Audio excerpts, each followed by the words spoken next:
That's it. 2025 in the books. And I went and looked at some statistics for the Relax I Got This podcast, Embracing Life After 60. And I'm just humbled. I am humbled. It is 26 episodes, thousands of downloads. It's just an amazing experience. And I have loved every minute of it. So we're going to do it again in 2026. But first, we're going to take a few minutes and just highlight just a few of the episodes of 2025. So stay tuned to this episode of Relax I Got This, Embracing Life After 60. In today's world, older adults face major transitions like downsizing, relocating, or modifying their homes to age in place, all while embracing life after these changes. As a senior home advisor and seasoned realtor, Robin McCoy guides these decisions with care and thoughtful planning, helping create a vibrant future. Welcome to Relax I Got This, Embracing Life After 60 with me, your host, Robin McCoy. And welcome to this final episode of 2025 of Relax I Got This, Embracing Life After 60. And I just wanted to take a minute and just kind of review the year. Let's do a wrap of sorts, and thought I would highlight just some of the more popular episodes that we had this year. First of all, I want to thank everyone that's listened literally around the world. It's very humbling when you look at the stats of a podcast and you see people are listening in Australia and the United Kingdom and Mexico and a variety of other countries, as well as the United States and across the United States, not just here in Dallas where this little magic happens. So I want to thank everyone who has listened to this podcast, and I hope that we are able to give you the information you're looking for, maybe with, some humor woven in there as well, and give you an opportunity to explore what your aging chapter might look like. And our aging chapter starts today, right? Because we are not getting any younger, and making plans and living a life by design and the life that we choose and control all the things that we can as we age is so very important. So over 2025, we have released 26 episodes, and so many wonderful guests have been a part of the show, and I am forever grateful for them for spending a little bit of time with us and sharing their knowledge and their expertise. So as we wrap up 2025, I thought I would just highlight a few of the episodes that we had this year and some of our guests so that you can listen to them again, hopefully hear some things that you didn't hear before, and that might just intrigue you to go find some of the other episodes as well. So let's get started on some of these episodes. One of the most popular ones was with Dr. David. He is a doctor out of Baltimore, and we talked about the aging process and brain health and what you can do to, prevent and even eliminate some, or reverse. We even talked about reversing your brain health based on the nutrition and the supplements that you put into your body. And one of the things he said, because it kind of shocked me, to be honest, he said that we could reverse our brain. And when we were in school, we were told those are the only cells that, once they're gone, and things like that. And he has scientific evidence that proves that is not true anymore. So let's listen a little bit and see what Dr. David had to say about dementia and the dirty dozen. So we know what pharmaceuticals are. We know what nutrients or nutrient supplements are. So nutraceuticals are like in between nutrients that are made like drugs. So they are more specialized. They are geared towards a specific function. They are also highly bioactive or bioavailable, which means the body uses them more effectively, and many times they are very, very concentrated. Okay. So that's how they differ from nutrients, regular supplements. So there are I also had to do a lot of studies into this nutraceutical field.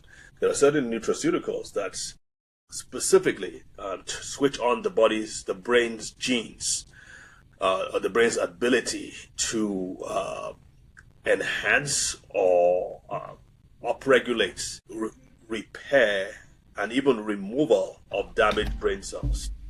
So if brain cells are just like the word is senescent cells. If the brain cells are acting like they're dead, but they're not, they're just in the way. But the brain on its own cannot get them out of the way, we can help the brain do that by giving them the nutraceuticals that would remove those brain cells and then hopefully either repair or replace them in the right way. So there are also nutrients that help to stimulate the production of new brain cells or new stem cells. There are also other nutrients that help to stimulate or enhance mitochondrial activity so the brain can produce more energy. And there's a whole host of things. And obviously, I don't just deal with the brain, because what we're finding out is that there are other systems that support the brain. And if you don't address those other systems, you would be, well, shall we say, fighting with one hand behind your back, blindfolded. The body all works together, right? I mean, your circulatory system, you need good blood flow to the brain and everywhere else. You need air. Yeah. You've got to be able to breathe. You know, all those things go hand in hand. Absolutely. I think we think about the heart and the brain the most because they seem to be, you know, what keeps us going, right? It keeps us who we are. And that's what but kills it's us. All good. Yeah, so most of the deaths are either strokes or heart attacks. So people, it's front and center. It's front and center. But yeah, so again, this is something that I feel we need to educate doctors on, because you mentioned the heart, the cardiovascular system, the immune system, extremely important to brain function. Yeah. The gut health is extremely important, not just because it's through the digestive system that you take in the nutrients that get into the body, but we now know that the guts, the digestive system, especially the colon of all things, the colon and the brain have this really tight connection. And what happens in the colon can significantly affect what happens in the brain and vice versa. As a matter of fact, when I'm treating kids with autism, like I said, I treat the whole age range from early childhood to late adulthood. And what we found out was that we couldn't get good results with kids with autism until we had addressed the digestive system. Because a lot of it has to do with the gut bacteria and how digestion happens. So we had to address that first. We're finding out we have to do that even with adults with dementia as well. So that aside, then of course the hormonal system, more so for women than men, because estrogen has been probably one of, if not the most powerful protective hormone for the brain. It's up there, it's top 3 or top 5. Estrogen protects the brain. Once in some women with menopause, there's a 30% drop in estrogen. And once you have that 30% drop, some people recover from it, others don't recover as well. And so think about that. The brain was enjoying, let's say it was enjoying 90% energy production. It drops by 30%. So it drops down to 60% energy production. Remember what we said? Yeah, I was just thinking that. So 50%. So we're getting closer and closer to the borderline. So if people aren't aware of this, they're just going to keep on living their lives. They're just dealing with one minor discomfort. It could be minor, it could be major, but they're just living their lives and they just don't know what to do with it. But they're soldiering on. Meanwhile, these things are happening in the background, and gradually they're getting more and more into the red. The next episode that I wanted to highlight, because this is a hill I'm going to die on, and this is about scams and taking advantage of our seniors.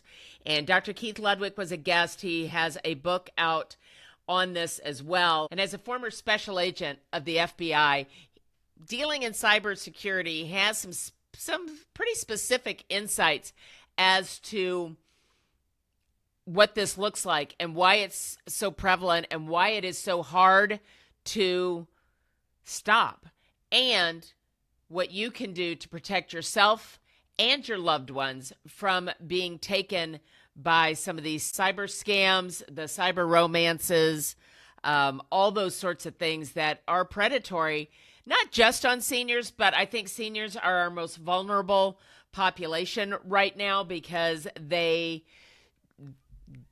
guys are good at what they do. And so let's listen to a little bit from Keith Ludwig and his thoughts on cybercrime and what we can do to protect ourselves and our senior community. They prey on the isolation and loneliness, right? But it's not always romance. I mean, we call it a romance scam, but I had a client once who was happily married. He was a pastor, and the scammer figured that out and represented themselves. We don't know if it's a boy or a girl, of course, but they represented themselves as a female, but we don't know that. And they represented themselves as wanting to go to seminary overseas. And she was looking for guidance and mentorship. And the guy was telling his wife about this. So it wasn't romance in that. Yeah, and it wasn't a big secret or, yeah. And he loved to be a mentor. And he loved working with young people, especially in the pastoral realm, and a very spiritual man. And I knew him. I knew him. And his wife and I worked together at one point when I was teaching. And that's when she called me and she goes, I think there's something not right about this. And here's the scary part, right? So after she asked me to come and talk to him, and he lays out all of this proof that she is who she is. And right then and there, I'm like, oh God, no. This is all bad, right? But I'm trying to work within his frame of reference. So I said, let me take all of this information and I'll go back and I'll do a little digging and make sure everything's okay. It was all bogus, right? She had a bogus address. I couldn't find her name anywhere. The seminary she said she was going to didn't exist. There was just all kinds of all of it was lies. Not one bit of truth in any of it. And this is what's scary, right, about the romance scam, is that I came back 2 days later, laid it all out, and he sat there. He was out $75,000. Sending her money for bus fare, medical procedures, travel, all this stuff, right? And he's sitting there like this, right, doing this thing. And then he looks at me and he says, well, she's a good person. There must be a good reason why she lied. And I was like, no, you don't understand. She's not lying. She's scamming. She's taking your money. Yeah. And he wouldn't buy it. So is it because your brain just doesn't, because you were so convinced that your brain won't let you believe that it was a lie? Just right. He was so emotionally invested in this. So that's a worst case scenario. I don't think a lot of them go that far, but some do. We hear about them in the news. So what do you do about it? Well, it kind of goes back to that isolation and fear of embarrassment. We recommend at Stop Scamming Me that everybody have a scam buddy. That one friend that you trust. It could be a family member, but like we talked about, some seniors are a little worried about that because they don't want to lose independence. So find another senior, somebody that you trust. Maybe if you live at an independent living facility and you have a relationship with a personal trainer, or maybe you're a banker, it could be anybody. But build that relationship with somebody. And then if that hair on the back of your neck just stands up, or somebody starts to ask for money or gold or gift cards or cyber cryptocurrency, all that stuff, that's when you need to go to your buddy and say, we committed to help each other. Here's the situation. What do you think? I think that's brilliant. People are like, well, I need this friendship, or I'll maintain the friendship. I just won't send them any money because they're going to have an emergency once you give $1, it's easier to give $2, and then it's easier to give $5, and then $100. So that first dollar, build that relationship. Don't live in isolation.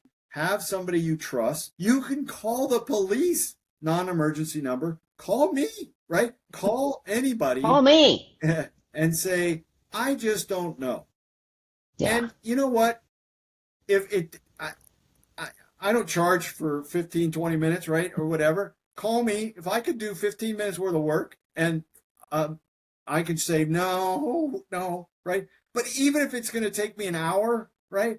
What's it going to cost you? A couple $100 at the most? Yeah. Hire a private investigator to look into somebody, right? Is it better for you to consciously spend $100 to $200 for a peace of mind rather than go down a rabbit hole and have a relationship with somebody and lose $75,000. And next up is my friend, Dr. Karina Loyo. She is a senior home coach with me, and she recently wrote a book about the blueprint of longevity, right? And so It's really making that plan and writing down all the things about yourself, all the things about your choices and your wishes, and how to communicate should you not be able to communicate yourself. We don't know what's going to happen tomorrow or 10 years from now. And being able to make sure you're having these difficult conversations now, that you are expressing your wishes now, and you have this plan in place is vital to make sure that not only your health long term stays the way you want it and you live the way you choose, but should something happen that you are unable to communicate what your wishes are, that those wishes are still met. So let's listen to a little bit with Dr. Karina Loyo. And so the book is written to help you understand what typically happens during aging, the different stages in the projection, the trajectory of aging, the kinds of things that you may need when you're in different phases of it, so that you have an idea of what can happen. But I'm hoping that through reading the book and participating in the activities, that you will be able to create this blueprint or blue plan that's going to take you to a healthier you. You're going to have all of your documents and affairs and orders. And oh, by the way, those are not to wait till I'm 65 or 70 to put these things into place. No, you should have them in place when you were 18. Otherwise, you go out, have a car wreck, mom and dad can't help you make any decisions over your medical situation, right? And so this is not old age stuff. This is life adult adulting stuff. 101. Yes, yes, it is. And I think that's a good point too, because we look at this and we know you're a gerontologist, and I know you through the senior, working with seniors, but truthfully, this starts now. And wherever your now is, are you 18? It starts now. Are you 30? It starts now. Are you 60? It starts now. Right? Because, and again, you've got so many stories and things in here, and I would think that if I'm going through this and I'm filling out the exercises, right? What else do you hope to focus on during this semi-independence phase, right? So now you've got things written down, whether it's goals or messages to family, and then you get into some of like your aging in place. Where do you want to live as you age, or what are some of your medical wishes? And now they're written somewhere, and if you share this with your adult children, your grandchildren, your sisters, your brothers, your siblings, your friends, or whomever is in your life, then they're going to go, oh, wait, Robin has all this stuff written down. Let's go get the book off the shelf. Let's take it off the shelf, the very smart bookshelf that we have, because we've got all those books that you mentioned that are highlighted but not come down. So your bookshelf is real smart. And let's go look and see what Robin wanted. Right. And Robin, there is a whole chapter on how do I communicate with my family too? Because for a lot of people, that's difficult as well. Yeah. I know what my wishes are, but some of those conversations are difficult to have with your adult kids. Yeah. Telling them I want to be cremated, or I want to be, buried, and where. And if you don't write these things down, there's a possibility that that's not going to happen. Yeah. So you have to communicate and make these choices for you, and then just give them an instruction book for them to follow. And it will be so much easier for your family. It's so much easier for the people, like you said at the beginning, when things happen, like a stroke with your grandfather, right? Yep. You just came home and happened to take a nap and then wake up and this has happened.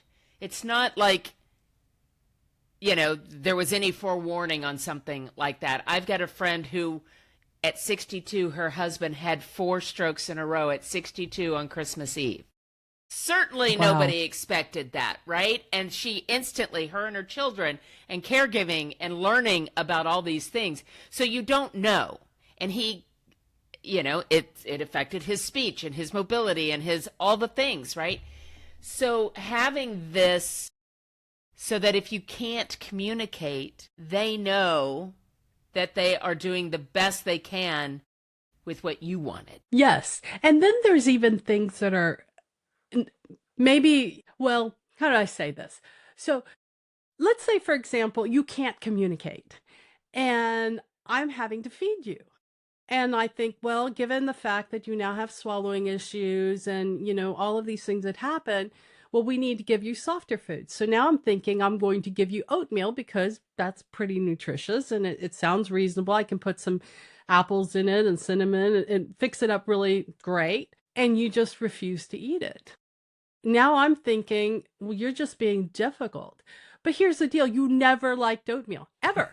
Ever. Ever. Never. Ever. So you're not being difficult. You never liked oatmeal. But You now just can no don't like longer oatmeal. communicate it with me. Yeah. So yeah. we're now stuck in a standoff situation. You can't tell me you don't like it. I'm telling myself all sorts of stories about why you're being difficult. And I'm getting frustrated at you. You're getting frustrated at me. And now our relationship is suffering because of something that we could have so Because of easily oatmeal. avoided if I had a list of the things I love and the things you should never feed me. And so do you want to get in an argument and relationships strained over oatmeal? Yes. Or as simple as, how do I like my coffee? Mm-hmm. And finally, another very popular episode that we had this year was navigating probate after someone passes away. And we spoke with attorney Mark Harris and talking about all the things that come up with a probate that people don't understand, that a lot of people think because you have a will, you don't have to go to probate, and that's not true, and how long probate can take. Probate can take a long time depending on the individual situation, and there can be some upfront costs, and there can be some things you need to know that maybe you don't. So Mark went through some of these things with us, telling some of his stories. So let's listen a little bit with Mark Harris about probate. So expectations are everything. And I think it's really important that in my business with customers, any lawyer that's got a client, realtors, you've got to be able to manage expectations. Right? If you're sitting there advertising that, oh, we can sell your house in 24 hours, well, maybe you can, but maybe that's to a cash buyer who will pay $200,000 under fair market value. Right. Right. What are the real expectations? Because otherwise, you're going to have very unhappy clients. Because as we see it now, the market is turning, and the future is a little weird right now. So what is that going to mean? And if your clients have expectations that they're going to be able to sell the house and get top dollar and get it within a week, yeah, well, if that's their expectations, that's fine if it happens, but maybe that's not so realistic. And chances are, if it's not realistic, and they're going to get angry at somebody. Yes. And it's probably you, the realtor, the it attorney. Will be you, the realtor, and that's what we can help out. And so if that, not just because of expectations, not because you've misled them, but because when the probate, usually, as we said, the house is the main asset to be sold. And so realtors are looking to get the listings from the probate. A lot of realtors specialize in selling homes that are owned by an estate. Because people are now learning, beneficiaries of estates are learning that it's going to take a while before they get the house sold or before they actually see their inheritance. It's good that realtors know that companies that probate cash exist because probate cash can provide some upfront money to those beneficiaries while you're trying to get top dollar for the house. Or even to get the listing, to say, I know you thought you were going to get this house sold right away, but I know a place that can provide you with some money right now while we're waiting to sell the house, or while we're going to make some improvements to the house. Because we're a resource that people who don't otherwise have an ability to obtain cash, we can help. That's our sweet spot. So beneficiaries who don't know the probate process are the ones who are going to get burned. If you sat there thinking, all right, mom passed away, the funeral was last week, now I'm going to the bank account to get my money and sell the house, and you're learning there for the first time that there's this, not only can I not get money, but I have to open up a probate case, which is going to cost me a few $1,000s, $5,000, and I don't have that money. How do I open up the probate case? Those beneficiaries are going to be shell-shocked. They're going to wonder, why, Mom, Dad, you didn't tell me this? This is really bad. and I need money now. And that's the void. So how did I get into this? I had probate. My friends who are probate lawyers said, I'm always getting calls from other beneficiaries. I just represent the estate. I only really communicate with the personal representative of the estate. But their siblings are calling me all the time. Why is this not over with? Why don't I have my inheritance yet? I need money now. Why is it taking so long? Hurry up. And, they don't understand. First of all, I don't represent them. And second is this is the probate process. It's not like I'm trying to delay this. It takes time to get a court date. It takes time to go through the process. It takes time for creditor claims. All this takes time. And meanwhile, the other beneficiaries are yelling at the estate attorney and yelling at their sibling who's the personal representative. Okay, now that was just 4 of our episodes out of the 26 that we had. And by no means are those my favorite. Those are just 4 that I chose to do some of this wrap with. So I encourage you to listen to the full episodes of each of these, as well as every episode that we released this year. They are all incredibly informative. They are important. All of my guests are experts in their field, and it's so important that we educate ourselves and our family members and our friends about not only what our choices are, but understanding what those choices may be. And that by making decisions now and understanding processes now, it makes it so much easier, not just on you, but on those people around you that you love and that you may leave behind once you are gone. We Are One Heart is a 501c3 nonprofit organization dedicated to bridging the gap between the needs and resources of low-income seniors and veterans. Rooted in compassion and love, our mission is to provide housing, living assistance, and access to critical resources that ensure dignity and support for the elderly in underserved communities. At the heart of We Are One Heart's work is the belief that every individual shares a common humanity, a heart connected through love and care. We are committed to creating a future that honors those who have shaped the past by offering programs and services that enhance their quality of life. For more information or to donate, visit wa1h.org. That's wa1h.org. So dig through the episodes, find some things that are interesting to you. Everything from what are the differences between senior care homes, assisted living, what is hospice, what is a senior care home, what is a CCRC, all of them. And we've got how to travel alone. What's it like to travel by yourself as a senior when maybe your partner, your friends, they don't want to go?